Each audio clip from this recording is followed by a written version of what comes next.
നമസ്തേ. തൻ്റെ ചിരകാല സുഹൃത്തായിരുന്ന ഒരാൾ തീർച്ചയായും വിശ്വസ്തനായിരിക്കണമല്ലോ.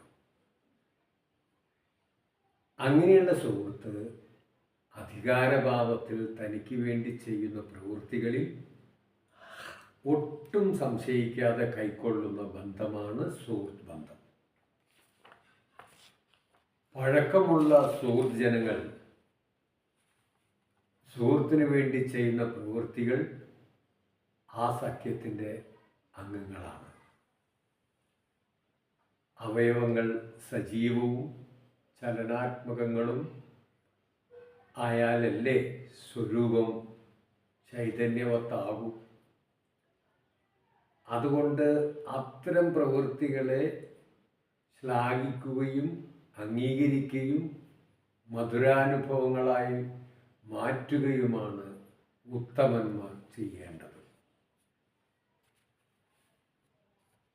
പഴയ സുഹൃത്തുക്കൾ സൗഹൃദജന്യമായ അവകാശബോധത്തോടെ തന്നോട് ആലോചിക്കാതെയാണ് തനിക്ക് വേണ്ടി പ്രവർത്തിച്ചത് എങ്കിൽ പോലും അത് തൻ്റെ തന്നെ നന്മയ്ക്ക് വേണ്ടിയാണെങ്കിൽ അയാൾ സന്തോഷപൂർവ്വം അംഗീകരിക്കുക തന്നെ ചെയ്യും. തനിക്ക് അഹിതകരമായ ഒരു പ്രവൃത്തി പഴയൊരു സുഹൃത്ത് ചെയ്തു പോയി എന്നിരിക്കട്ടെ, സ്വാഭാവികമായും അയാൾ അങ്ങനെ ചെയ്യുന്ന ആളല്ല. അപ്പോൾ തൽക്കാലത്തെ അവിവേകം കൊണ്ടോ തന്നോടുള്ള സ്നേഹാധിക്യത്താൽ തോന്നിയ അവകാശബോധം കൊണ്ടോ അങ്ങനെ ചെയ്തു പോയതാണെന്ന് കരുതി ക്ഷമിക്കുകയാണ് ചെയ്യുക. ഉത്തമമായ സ്നേഹസീമക്കുള്ളിൽ കഴിയുന്നവർ പണ്ട് തങ്ങളോടൊപ്പം ഉറച്ചു നിന്നവരായ സ്നേഹിതന്മാരുമായുള്ള ബന്ധം അവരെ കൊണ്ട് തിന്മയോ നഷ്ടമോ സംഭവിച്ചാൽ പോലും അവരെ ഉപേക്ഷിക്കുകയില്ല. പണ്ട് തൊട്ടേ പരസ്പരം ഉള്ളറിഞ്ഞ് സ്നേഹിച്ചു പോന്നിട്ടുള്ള ബന്ധമാണെങ്കിൽ ഒരാൾ ദ്രോഹം ചെയ്താൽ പോലും മറ്റേയാൾക്ക് യാതൊരു സ്നേഹക്കുറവും ഉണ്ടാവുകയുമില്ല. ദൃഢമായ പൂർവ്വ സൗഹൃദം ഉണ്ടവർ തങ്ങളുടെ സുഹൃത്തുക്കൾ എന്തെങ്കിലും ഒരു തെറ്റ് ചെയ്തായി മറ്റുള്ളവർ പഴി പറയുകയാണെങ്കിൽ പോലും അത് ചെവിക്കൊള്ളാതിരിക്കാനുള്ള മനോധൈര്യം അത് കാണിക്കുന്നവരായിരിക്കും. അത്ര പ്രബലമായിരിക്കും അവർക്ക് സുഹൃത്തിൻ്റെ പേരിലുള്ള വിശ്വാസം. ഇനി അവർ ഒരു നാൾ തെറ്റു ചെയ്തു എന്ന് തന്നെ ഇരിക്കട്ടെ, അതൊരു സുദിനമായി അവർ കണക്കാക്കും. കാരണം ഒരിക്കലും പിഴയ്ക്കാത്ത തൻ്റെ സുഹൃത്ത് ഇപ്പോൾ ചെയ്ത തെറ്റിലൂടെ തനിക്ക് ക്ഷമിക്കുവാനുള്ള ഒരവസരമെങ്കിലും നൽകിയല്ലോ എന്നോർത്ത്, അതാണ് സുഹൃത്തിൻ്റെ മഹത്വം. ഏതവസരത്തിലും കുറയാത്ത സ്നേഹത്തോടെ പരസ്പരം അറിഞ്ഞു കഴിയുന്നവർ തമ്മിലുള്ള മാതൃകാപരമായ ബന്ധം അവർ ഒരു കാരണവശാലും കൈവിടുകയില്ല.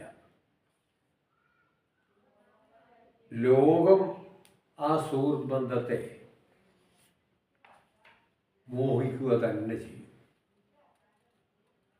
പഴയ സുഹൃത്തുക്കളുമായിട്ടുള്ള ദൃഢമായ സുഹൃത്ത് ബന്ധം അവരുടെ ഭാഗത്തു നിന്ന് തെറ്റുകൾ ഉണ്ടായാൽ പോലും കൈവിടാതെ അന്യൂനമായി പരിപാലിക്കുന്ന സംസ്കാരന്മാരായ ശത്രുക്കൾ പോലും സമാധാനിക്കും. അവരൊക്കെ ഇവരെ ആദരിക്കും.